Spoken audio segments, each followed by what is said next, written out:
Hey everyone, so today I'm coming to you from Rose Hill Cemetery in Macon, Georgia. I was taking a trip to Savannah, Georgia, and when I discovered I was going to be driving through Macon, I had to stop because to me Macon means one thing, and that's the Allman Brothers Band. For me, one band in the 1970s helped define my childhood, and that was the Allman Brothers Band. More than any other band from the American South in those days, the Allman Brothers Band, to me, defined Southern rock.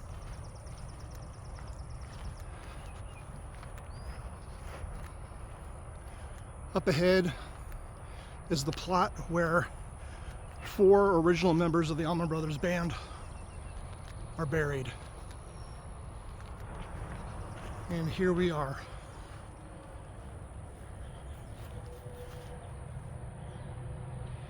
You'll see that the image of the mushroom is rather prevalent here. Anybody who's a fan of the Allman Brothers Band knows the mushrooms help define the image of that band.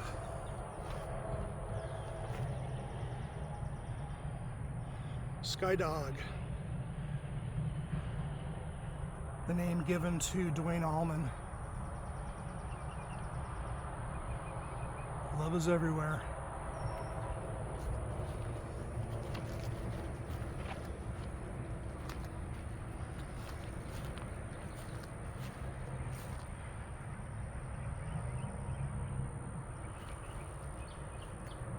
H&H Restaurant.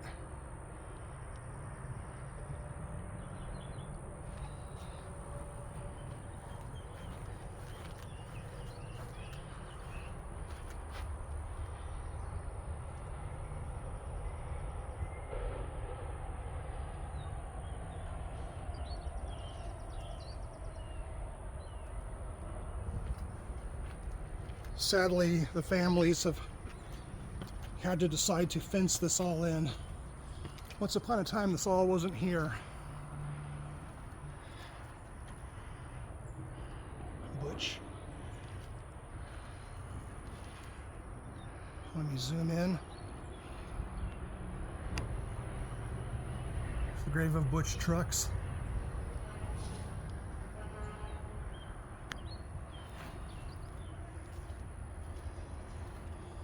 This is a little bit more difficult to read, but this is the grave of Greg Allman. Let me zoom in. Maybe you can determine what that says. Greg Lenore Allman, and it gives his birth and death dates. I cannot read the inscription near where the angel sits. Unfortunately, I can't do that because the fence prevents you from getting up close.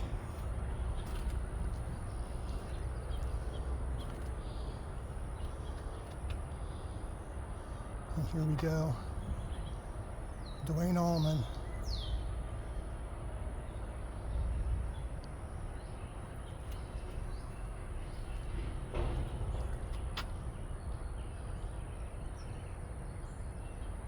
And Barry Oakley.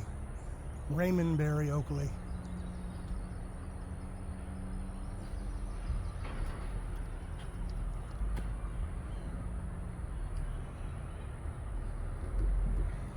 Let me focus in on this a little bit better.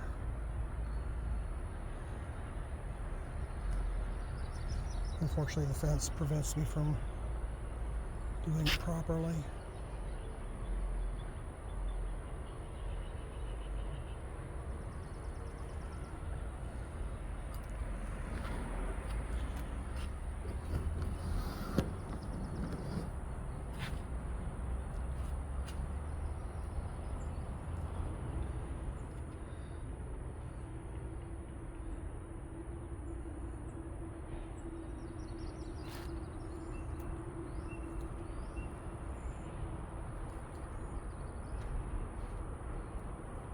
Some offerings. Duane.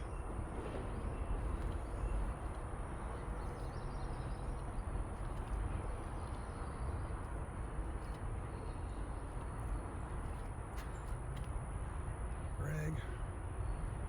Guitar pick.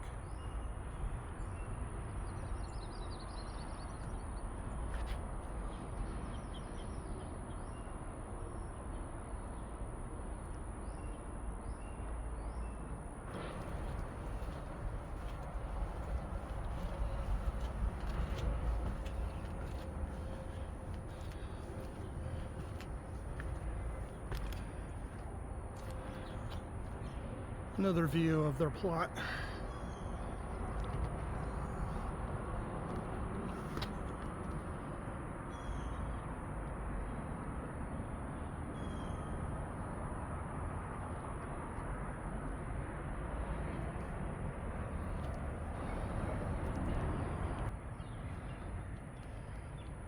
And there's a bell here.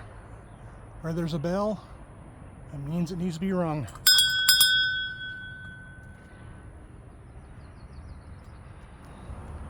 It's beyond surreal visiting this plot of land where four of some of the most influential musicians to ever live are now buried next to each other.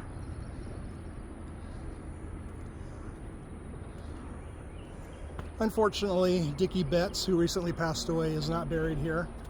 One can only surmise why he's not here. I won't go into that.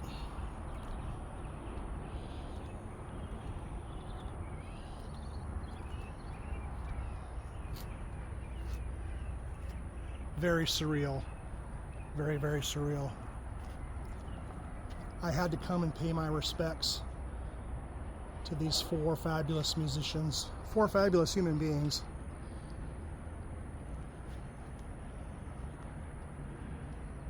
If I'm ever in Macon again, I'm definitely coming back. When I was growing up in the 1970s, you could listen to all varieties of music on the radio. It was a mishmash of many different genres. And one of the real popular genres of music back in those days was what's called Southern rock. Some say, well, rock and roll got its start in the South, so it sounds kind of stupid to call it Southern rock. Might as well be calling it rock rock. But for me, the Allman Brothers Band, and I like Leonard Skinner and I like Molly Hatchet and those types of bands, but for me, Southern rock really begins with the Allman Brothers Band. Their use of jazz, especially, and the improvisation, made this band really something special. They were kind of like the Grateful Dead of the South in a way. And I believe Phil Lesh of the Grateful Dead once said something like that as well. Very influential. One of my favorite songs of the Allman Brothers is an instrumental called In Memory of Elizabeth Reed. And her grave is just right down the path here. And I'm going to take you to it right now.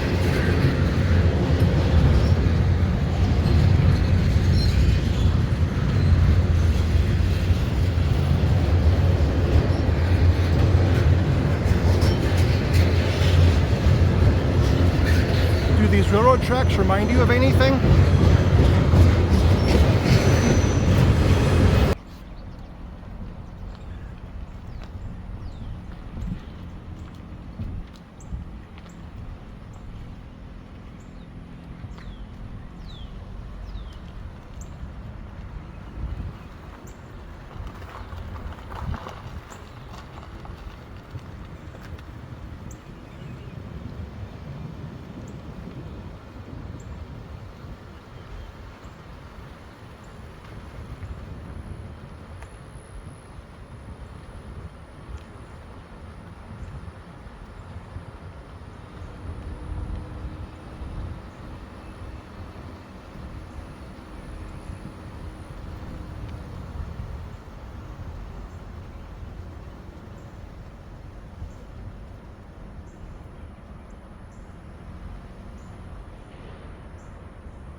In their formative years, the Allman Brothers spent a lot of time here at Rose Hill Cemetery.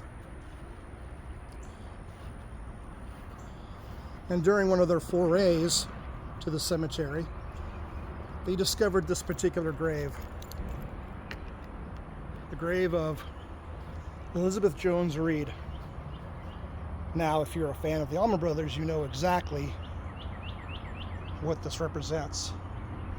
The song In Memory of Elizabeth Reed, one of my favorite songs and a very wonderful instrumental, is named after this person, Elizabeth Reed.